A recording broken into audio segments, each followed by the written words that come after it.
Hello बच्चों, आपका अपना नितिन सर आज एक बहुत इंटरेस्टिंग टॉपिक लेकर आया है। आज का टॉपिक है मैनेजिंग कॉन्सिक्यूटिव इंटीजर्स।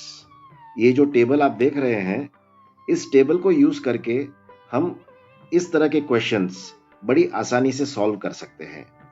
ये आपको आईएमओ ओलंपियाड हो, आईपीएम हो, इन एग्जाम्स में इस तरह के क्वेश्चंस आपको बार बार दिखेंगे। ठीक है, और ये जनरली स्टैंडर्ड 4 और 5 में आते रहते हैं। तो शुरू करते हैं हमारा आज का टॉपिक। मेरा नाम नितिन चौहान है। I am math tutor and mentor at iMinds Academy and our objective is to make math interesting.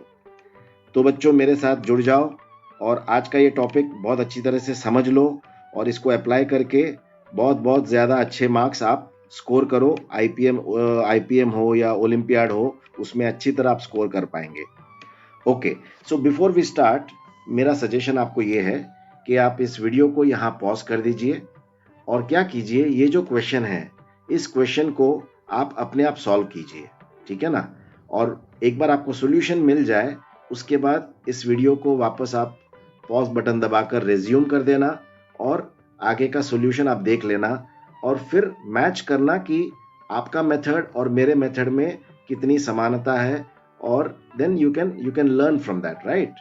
So let's start, and now I would suggest that you pause the video and solve the question by yourself. Okay, now since you have solved the question, now it is time for me also to solve the question.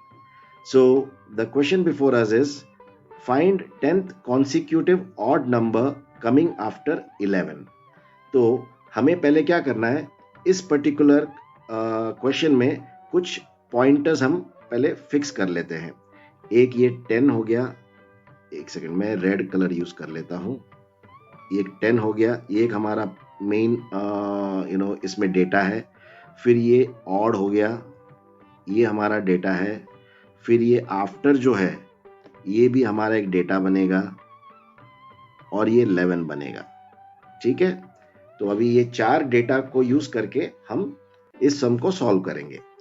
So what do we do? First we write down what is a start number. हम data को अभी plot कर रहे हैं। So question को पढ़ते हैं। Find 10th consecutive odd number coming after 11। मतलब 11 के बाद आने वाला 10वां consecutive odd number हमें फाइंड करना है। तो हमारा स्टार्ट नंबर क्या हो गया, हमें जर्नी 11 से शुरू करनी है, करेक्ट ना?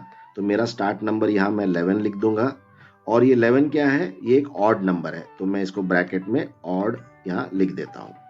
फिर उसके बाद एंड नंबर, जो हमारा आज का ऑब्जेक्टिव है, गोल है, हमें ये एंड नंबर फाइंड करना है कि कौन सा नंबर होगा।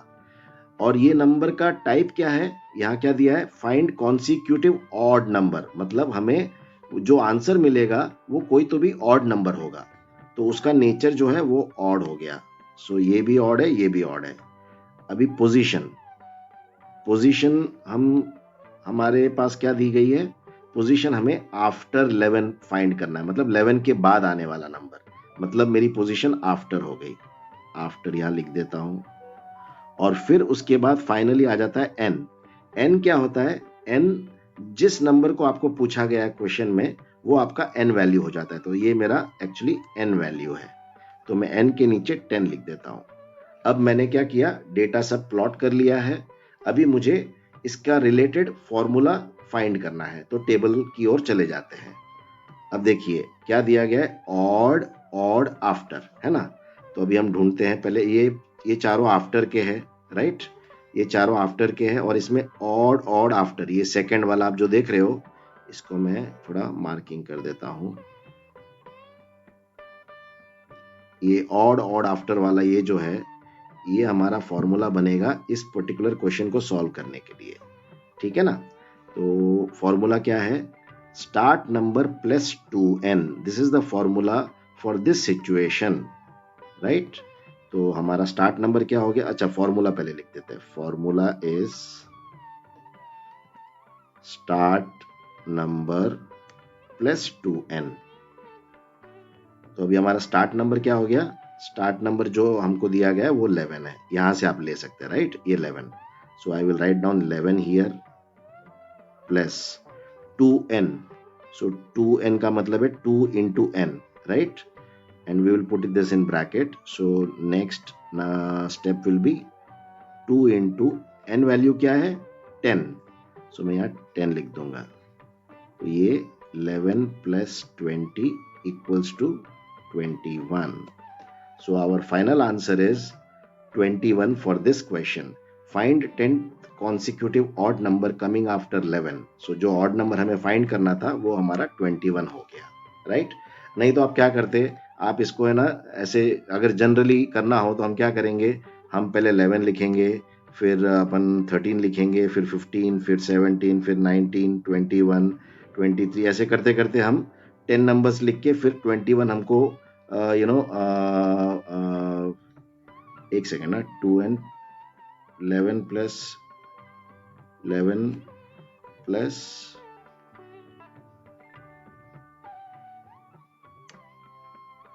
31 है, सॉरी आंसर 31 है. मैं भी वही सोच रहा हूँ कि हुआ क्या, ये आंसर 31 है, राइट? सो 23 फिर 25 ऐसे करते करते हम सब नंबर्स लिखेंगे और फिर हम पहुंच जाएंगे हमारे 10th कॉन्सिक्यूटिव नंबर पे और हमें 31 मिल जाएगा. बट हमें सब नंबर्स इस तरह से लिखने पड़ेंगे, राइट? अभी ये तो 10 नंबर्स इसलिए आपने ऐसे मैन्युअली लिख दिए. अगर यही आपको पूछे कि ये 50th ऑड नंबर या 67th ऑड नंबर या 116th ऑड नंबर, अगर ऐसे बोलेंगे तो आप थोड़ी कोई इस तरह से आप लिख पाएंगे, ऐसे नहीं लिख सकते ना. तो तब हमें ये फॉर्मूला ही यूज करना होगा और ये जो चार्ट है ये चार्ट आपको बड़ा मदद देगा, राइट? सो ये हो गया हमारा एक बेसिक सा हमने सम लिया था, बड़ा छोटा सा सम, and our answer is 31 not 21. Okay, chalo, we'll go to the next question now. What is my next question? Find 67th consecutive even number coming before 261, right? So अभी हमारा वापस हम लिख लेते डेटा.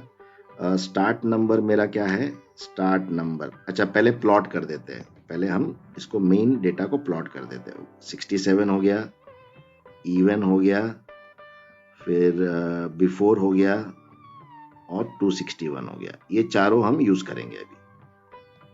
सो स्टार्ट नंबर मेरा क्या है 261. So I will write 261 here and then it is the nature of this number is odd, so I will write down odd here. Next end number, end number हमें find करना है और and number का nature क्या है, हमें even number निकालना है. तो मैं ब्रैकेट में इवन लिख देता हूं, ठीक है ना. अब आ जाते हैं पोजीशन के ऊपर. पोजीशन क्या दी गई है, before. So we will write down here before. और हमारा एन वैल्यू क्या है, एन है 67. सो 67. अब फॉर्मूला क्या होगा, अब हम formula odd even before, odd even before. So ये बिफोर वाले सेट में जाएंगे, even even odd odd even odd odd even before, ये लास्ट वाला, ये हमारा इस पर्टिकुलर सम के लिए ये जो है ये हमारा फॉर्मूला बनेगा इस सम के लिए. तो लेट्स स्टार्ट नंबर क्या है 261. फॉर्मूला क्या है, -2n + 1. So -2 into n is 67 + 1. So this is equal to 261 minus 2 into 67 is 134 plus 1, or 261 minus 134 I think is 127 plus 1. So our final answer is 128. So this is our final answer for this question. ठीक है, 128. ये even number जो हमें निकालना था वो हमारा 128 number है. अब देखो इसमें क्या किया हमने, 67th पोजीशन वाला हमने इवन नंबर फाइंड किया है. अब मैन्युअली आप करने जाएंगे तो पॉसिबल ही नहीं है और एग्जाम में तो बिल्कुल पॉसिबल नहीं है, राइट? तो इसलिए ये फॉर्मूला ही आपको काम आएगा. अब फाइनली लास्ट एक क्वेश्चन ले लेते हैं वेरिएबल्स के ऊपर, and that will be our last question for the day. Okay, so the question before us is, if 2a minus 4 is an odd number, now this is a variable expression, this is basically a expression, and we will have to find using this expression 16th even number coming after it. तो मेरा जो start number है वो है एक expression के form में 2a minus 4, and let me now plot down the data. So this is my in this question this is my start number. If 2a minus 4 is an odd number, तो इसका nature जो है वो odd दिया गया है. हमें क्या फाइंड करना है? 16th even number. So 16th even is also one data which we have to plot it, and finally comes our the position, that is after. अब लिख लेते हैं हमारा डेटा यहाँ नीचे. स्टार्ट नंबर क्या दिया है? 2a minus 4, और इसका नेचर क्या है? This is an odd number, तो मैं इधर ब्रैकेट में ऑड नंबर लिख देता हूं. अब एंड नंबर मुझे फाइंड करना है, और उसका नेचर क्या होगा? What will be 16th even number? So the nature of that number will be even. Position, what is my position? Position is after. So position is after, and then n value. N is 16 in this case. 16. So 16. Now we will apply the formula. अब odd even after. Odd even after. अब after वाले set में गए. Odd even after. ये वाला 2n minus 1. Start number plus 2n minus 1. Odd even after, ये formula हम use करेंगे. सो स्टार्ट नंबर क्या है? Start number, let us write down the formula. Start number plus 2n minus 1. So start number हो जाता है 2a minus 4 plus 2 into n value is what? N value is 16. 16 minus 1. So this is equal to 2a minus 4 plus 32 minus 1. तो ये हो गया 2a minus 4 plus 32 is plus 28, plus 28 minus 1 is plus 27. So my final answer for this question is 2a plus 27.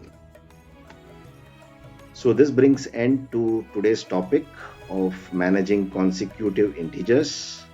I hope you all liked the concept, you liked the method of solving these kind of problems, and I am sure you will use it in your exams, and not only score full marks, but you will do it fast also.